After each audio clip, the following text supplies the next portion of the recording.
Sahabat setia Gowori yang dikasihi Tuhan, Shalom. Hari ini adalah Kamis 26 Januari 2023. Sehari setelah kemarin kita merayakan pesta pertobatan Santo Paulus, hari ini kita merayakan rekan-rekan sekerja Paulus. Siapa saja? Hari ini kita memperingati peringatan wajib Santo Timotius dan Titus, uskup. Timotius lahir di Listra dari pasangan berkebudayaan campur. Mamanya Timotius bernama Eunike, orang Yahudi. Ayahnya adalah orang Yunani. Ketika Paulus datang ke Listra, Timotius, Eunike, serta neneknya yang bernama Lois dibaptis dan menjadi pengikut Kristus. Dalam perjanjian baru dikisahkan bahwa Timotius mewartakan Injil bersama dengan Rasul Paulus. Nama Timotius dari kata Yunani Timotheos yang berarti pujilah Tuhan atau muliakanlah Tuhan. Bersama dengan Rasul Paulus, ia mewartakan Injil ke berbagai daerah. Dan Timotius disebut sebagai penerima dua surat dari Rasul Paulus, yaitu surat pertama Timotius dan surat kedua Timotius. Ia diangkat menjadi uskup di Efesus pada abad pertama dan meninggal sekitar tahun 97 Masehi sebagai martir. Titus berasal dari Antioquia. Ia adalah rekan kerja Paulus. Titus adalah seorang Yunani yang menjadi pengikut Kristus. Arti nama Titus dari kata Latin Tatius yang berarti besar, penengah, dan murah hati. Paulus mengatakan kepada jemaat di Korintus bahwa Titus adalah rekan sekerjanya demi mereka. Titus adalah murid Paulus yang murah hati dan giat. Maka kepadanya Rasul Paulus memberikan banyak misi untuk mewartakan Injil. Ia diutus ke Korintus untuk membantu mengumpulkan sumbangan bagi orang-orang Kristen di Yudea yang berkekurangan. Titus diangkat menjadi uskup di Pulau Kreta hingga akhir hayatnya.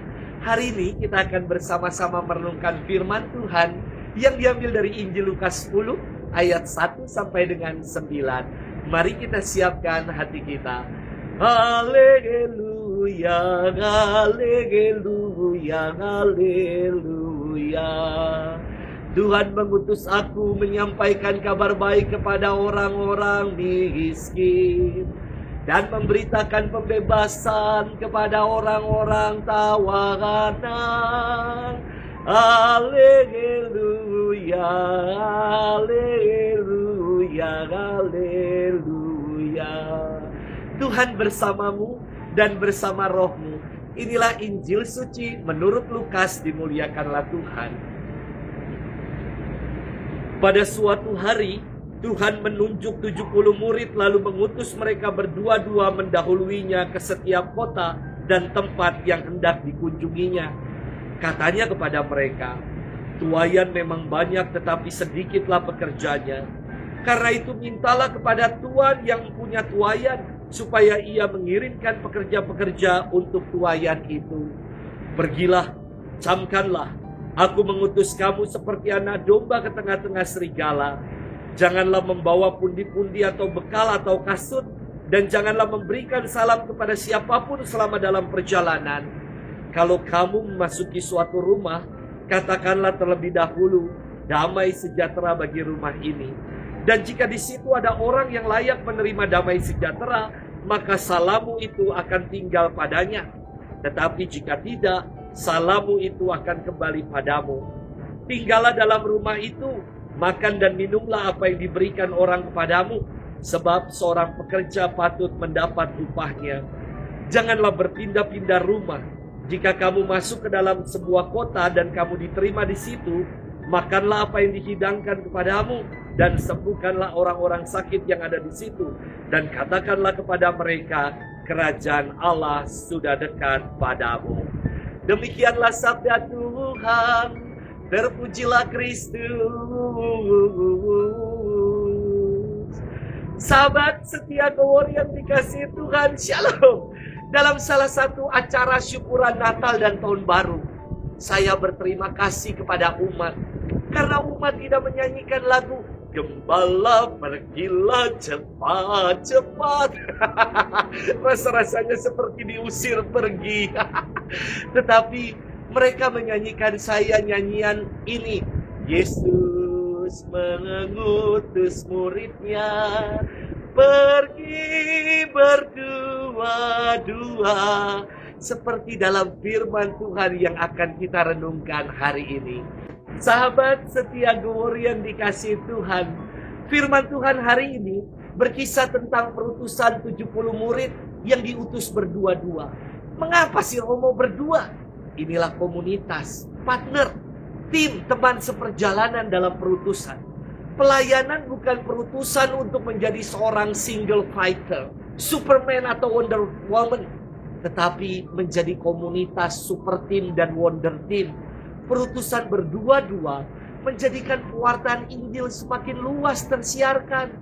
Membuat pelayanan dapat saling melengkapi, memperkaya dan saling mengisi. Yesus menghendaki sejak semula pelayanan bukan one man show.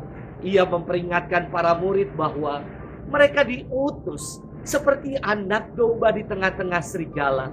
Tentu maknanya bukan cari perkara dan mati konyol.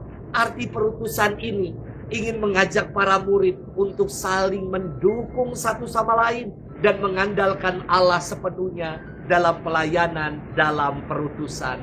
Sahabat setia Glory yang dikasihi Tuhan, Paus Fransiskus mencanangkan sejak tahun 2021 sampai dengan tahun 2023 ini sebagai tahun sinodalitas gereja. Kita diajak untuk berpartisipasi dan terlibat dalam karya misi gereja. Tentu misi bukan hanya berarti pergi ke tempat terpencil dan mewartakan Injil di sana. Misi gereja adalah menghadirkan kerajaan Allah di sini dan sekarang. Kita diajak untuk mau andil, berpartisipasi dalam misi gereja. Sudahkah kita turut andil dalam menghadirkan kerajaan Allah dalam kehidupan? Kerajaan Allah bukan soal kelak. Kerajaan Allah adalah damai sejahtera, cinta kasih, kebenaran, dan hidup dalam Roh. Sudahkah kita menghadirkan hidup yang dipenuhi dengan damai, dipenuhi dengan cinta, kebenaran, kejujuran, dan hidup dalam Roh Tuhan sendiri? Selamat bermenung dan Tuhan memberkati kita selalu. Dalam nama Bapa dan Putra dan Roh Kudus. Amin.